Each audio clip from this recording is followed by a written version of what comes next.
Today, we're going to be using the SikaFix Repair Kit for leaking foundations to repair this wall in behind me that has a leak in it. We're going to show you how we do it, and we're going to tell you what we think of this product. Stick with us.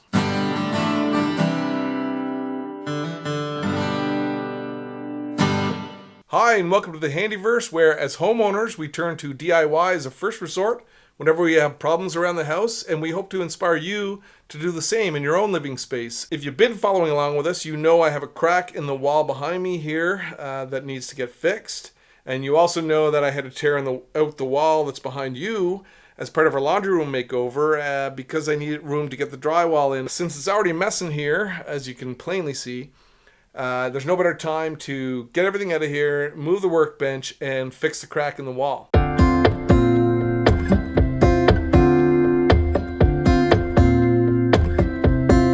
The crack is pretty narrow.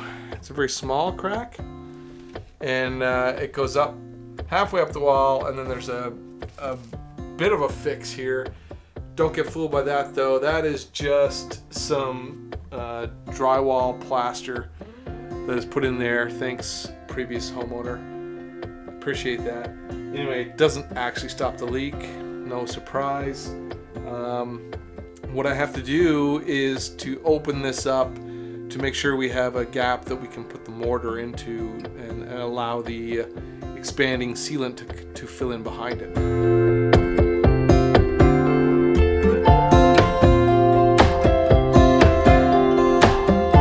I opened the crack up to about 1/4 of an inch deep all along it, from down there up to the top, and now I'm going to clean it out with the wire brush, and then I'm going to call it, and we'll pick it up in the morning, which for you I suppose will be about half a second.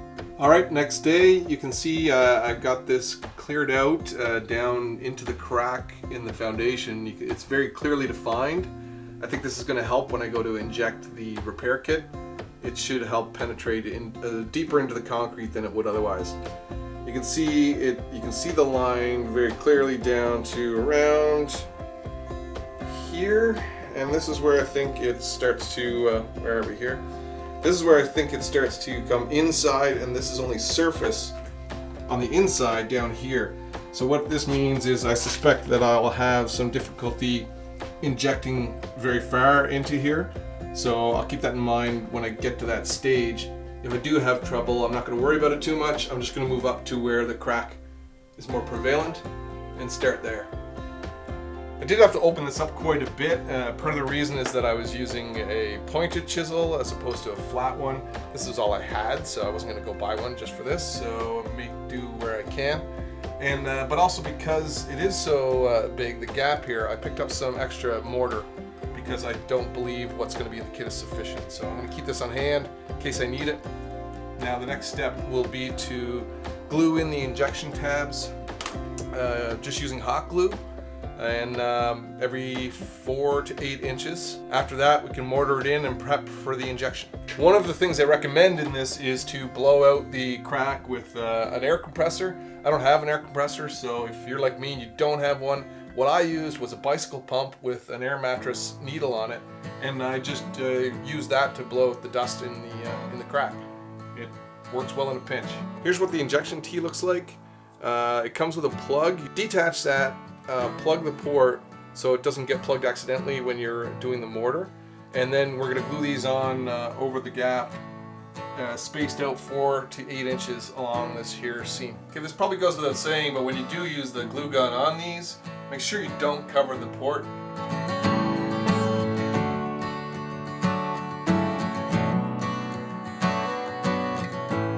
That hot melt has had a few minutes, probably about 20 minutes to harden, so now we're on to the next part, which is this here, the mortar mix. This is kind of the part I've been dreading because apparently it sets within 1.5 or 2 minutes. So I'm going to move quickly. I'm going to start, I don't know if there's enough of this stuff, so I'm going to start at the middle and work my way up because that's the worst part of it, and that's the part I'm most concerned about getting right. And if I don't have quite the right stuff for the other, the lower half, it's not as critical. Mix this at 3 to 1. I'm using half cups here. Looks like it's going to be about half the bag. And now to add half cup of water to that.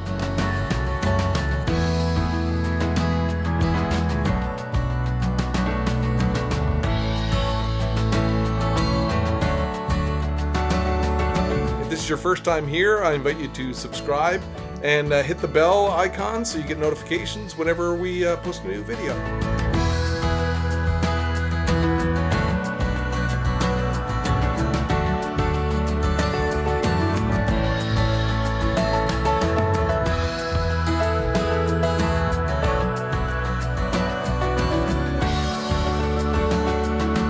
That was my first pass with the mortar that came in the kit. I got from here all the way up to the ceiling done, so that's about what you can expect to get out of the kit. I did lose a little bit in the first batch. I didn't put enough water in it, so it hardened on me quicker than expected, and I lost a bit of it, so I may have gotten another 1 or 2 anchors covered. But that's about what you can expect. So I recommend picking up an extra bag of mortar or a little bit of mortar in case you run into the same thing. And that's what I'm going to do now to finish up this part of the job. So this is the other mortar I picked up. It's Sika as well. It's a mix and go repair mortar. Apparently you just open this cap, put 200 mils of water in, shake it up, and it's ready to go. It even comes with a putty knife, and the working time on it is 25 minutes, so that was probably going to be a lot easier to use for this project.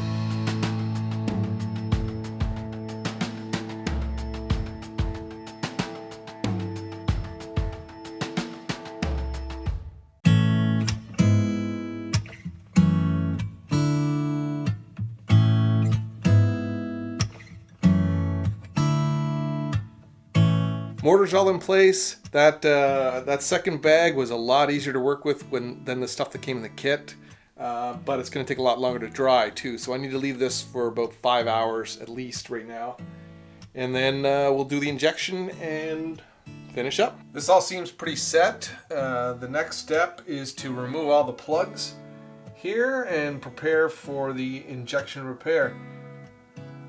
So I'm just going to pull all these out and save them. Get ready for the next step. I'm admittedly nervous about this next step, but we're just going to remove the plug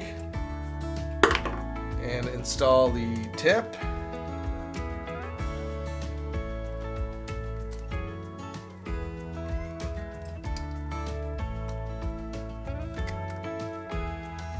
Tighten this down on here.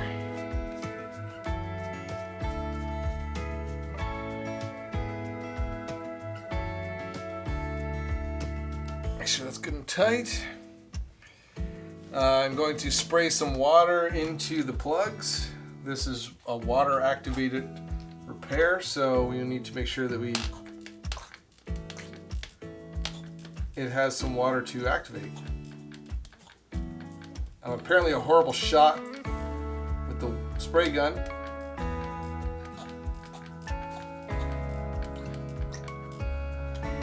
So there's the first few.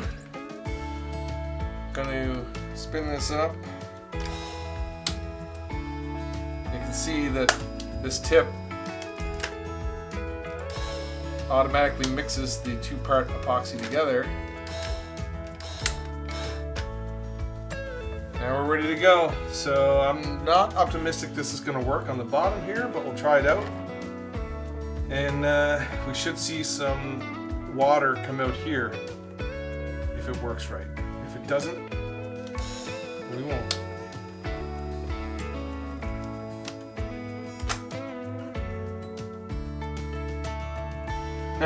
It leaked all around the whatever you call these things, the T's. I pushed it right out. I'm not happy with that. I'm going to do the next one.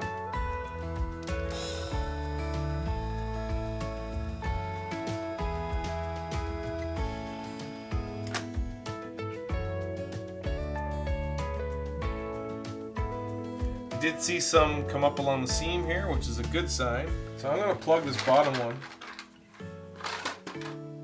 because I'm not going to put any more in there.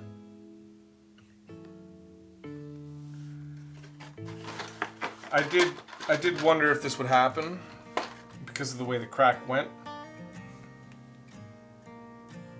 So nothing to be concerned about yet. But what I will do is continue to move up the wall.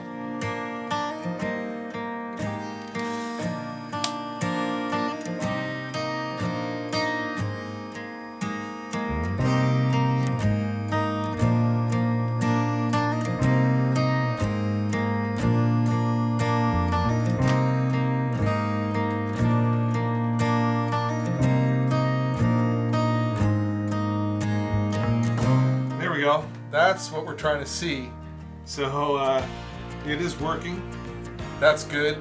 It didn't work so well down below. I kind of expected that, but this is what we want to see. So let's just keep going.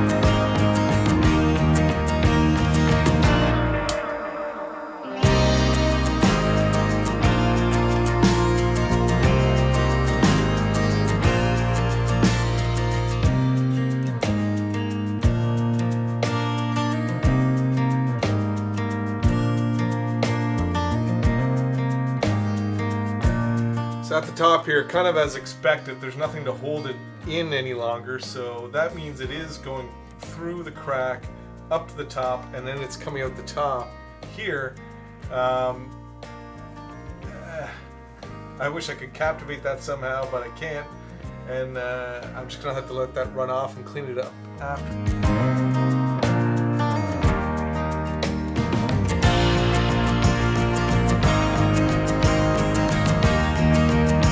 Again, kind of laughing here because we have a bit of mixed results on this, but let's put it in some context, and we'll go through it from the bottom up to the top, and we'll walk through what happened when I installed the repair kit and see the results. So you can see down here that it really popped out of the mortar, and that's, I mean, it looks bad, but that's not terrible. This is horrible. Anyway, like I said, it looks bad, but if you recall earlier, I know the crack didn't come down this far. It was more surface, and it makes sense if this compound goes to expand and it has nowhere to go. It's just going to push out these nozzles. It's going to push out the mortar, and you're going to see something like this.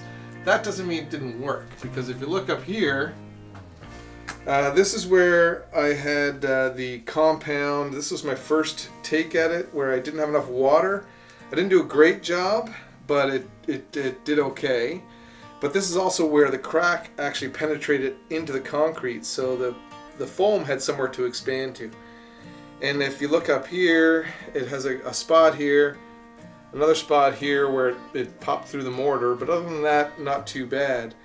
And up here, this is where I got the mortar mixed better, and it worked really well. It worked really well on the insulation as well. If I was filling this here, nozzle, I could see it come out up here like it's supposed to do once I put a certain amount in here. So that worked well. And then all the way to the top it worked, and this here is just overflow from the very top, which I can't plug because it wraps around the joist.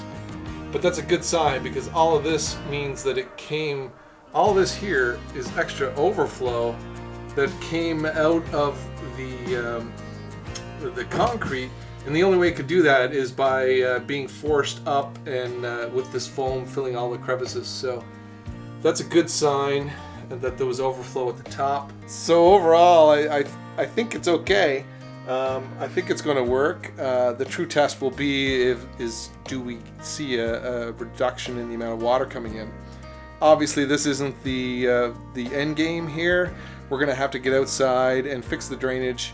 Make sure that there's not water outside there to start with. This is step one. Outside is step two. But anyway, mixed results. Overall, I think it's going to work. You can see